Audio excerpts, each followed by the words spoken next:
হ্যাঁ sir sir আসলে আমার না খুব খারাপ একটা শরীর খারাপ হয়েছিল। খুব খারাপ একটা শরীর খারাপ? হ্যাঁ স্যার। আচ্ছা কি খারাপ শরীর খারাপ আছে তুমি? আসলে স্যার আমার খাবার খাওয়ার পর আর খিদে পায় না, ঘুমানোর পর আর ঘুম পায় না, কাজ করলেই বসে যায়। সত্যি মানে কন্ডিশন সত্যি খারাপ, খুব খারাপ শরীর খারাপই বটে। তো আমি তাহলে একটা সলিউশন দিই। তুমি তাহলে কি করবে, রাত্রে বেলায় রোদ্রে দাঁড়িয়ে থাকো, দেখবে তোমার শরীর ঠিক হয়ে যাবে। চুপচাপ বসো। লেট করে আসছে, ক্লাসে আসে না। এই তোমাকে দাঁড়াও, পড়াশোনা করছো তো? হোমওয়ার্ক করে এসছো? Yes sir. করে এসছো আজ? হ্যাঁ স্যার। তুমি হোমওয়ার্ক করে এসছো আজ? না স্যার, হোমওয়ার্কটা বাড়িতে ভুলে গেছি।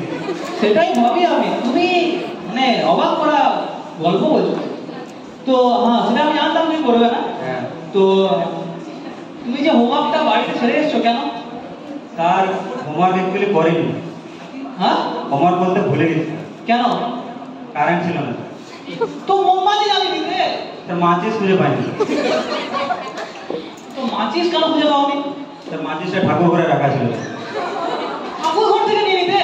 তা স্নান করে নিতে ঠাকুর ঘরে যেতে পারিনি। স্নান কেন করনি? স্যার পাম্প চলছিল না তাই। পাম্প কেন চলছিল না? স্যার বললাম তো যে লাইন ছিল না তাই পাম্প চলছিল। চুপচাপ বসো। হোমওয়ার্ক করে না, কিছু করে না, শুধু এসে নিয়ে বাহানা দেয়। তুমি, তোমাকে বলছি না, দাঁড়াও। হ্যাঁ স্যার। পড়াশোনা তো করছো কিনা? হ্যাঁ স্যার করছি।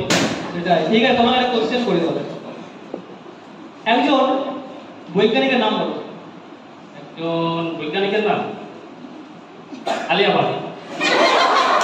কি আলিয়া ভাট? তুমি আলিয়া ভাট বৈজ্ঞানিক নাকি? এই তোমার কি দাঁড়ালে কেন? স্যার ও একটু তোতলা আছে, ও আলিয়া ভাট বলতে চায়নি, ও আর্যভট্ট বলতে চেয়েছিল। যত মানে একেবারে এসছে এখানে করতে। বসো। তুমি দাঁড়াও।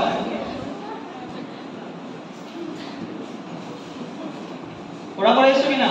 হ্যাঁ স্যার। তাহলে তুমি একটা কোশ্চেনের উত্তর দাও, যে বলো 1869 সালে কি হয়েছিল? স্যার গান্ধীজি জন্মগ্রহণ করেছিলেন। বাহ, দেখছো তো, তোমার সঙ্গে এসে রোজ বসে থাকে, দেখছো পড়াশোনা করছে কেমন। আর তোমরা এখন তো বলবে জানতাম, যেগুলো জিজ্ঞেস করে সেগুলো কিছুই পারো না। জানতাম, ভালো লাগলো। তো আরেকটা কোশ্চেন করি তোমাকে। তুমি বলো 1872 সালে কি হয়েছিল? স্যার এটা জানি, গান্ধীজি 3 বছর হয়েছিল। মানে তুমিও এদের সঙ্গে থেকে থেকে একই রকম হয়ে যাচ্ছ। বসো, আর কিছু বলার নেই। হ্যাঁ আমি তো ঠিকই বললাম। না না, ঠিক আছে, তুমি ঠিকই বলেছো। আমি ঠিক আছে। আচ্ছা,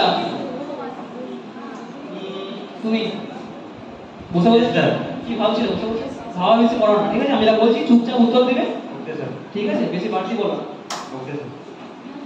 তো মনে করো তোমার কাছে 10টি আম আছে। স্যার আমাদের তো একটিও আম নেই স্যার। মনে করতে বলেছি,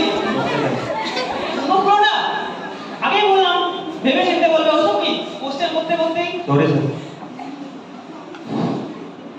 মনে করো তোমার কাছে 10টি আম আছে।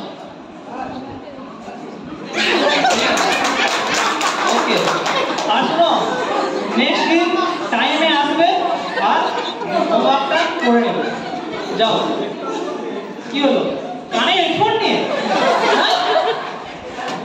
আরো স্টেজে মানে এখানে তুমি এসছো, এইসব পরিস্থিতি করে চলে এসছো, দেখছো না সবাই কেমন। তুমি আসো, তোমার জন্য সারা জীবন তোমার ছুটি আছে। যাও, তুমি ছুটি যাও তোমার বাড়ি। না না, ঠিক আছে, তোমার সুযোগ আসবে, তুমি জীবন অনেক উন্নতি করবে। যাও। ঠিক আছে, ক্ষমা ক্ষমা। তুমি কাল পরের দিন থেকে টাইমে এসো। আচ্ছা, বসো বসো বসো। তা তুমি এসে নিয়ে বলছো যাবো যাবো। আচ্ছা, আমি বুঝছি তোমার প্রবলেম। ঠিক আছে, বসো। অন্তত চড়িটা খুলে আসতে পারতে। হ্যাঁ, তো আমি তোমাকে এটা বলেছিলাম যে মনে করো তোমার কাছে 10টি আম আছে, 5টি আম তুমি খেয়ে নেবে, তাহলে তোমার কাছে কটি আম থাকবে? একদম সোজা কোশ্চেন। তার 15টি আম থাকবে। 15টি? মানে তুমি আমার কাছে এই প্রশ্ন করতে এসেছো, কি করে 15টি থাকবে? স্যার আপনার কথা আমি মেনে নিয়েছিলাম, আমার কথা আপনাকে মানতে হবে। এইসব বলতে এসছো এখানটায়?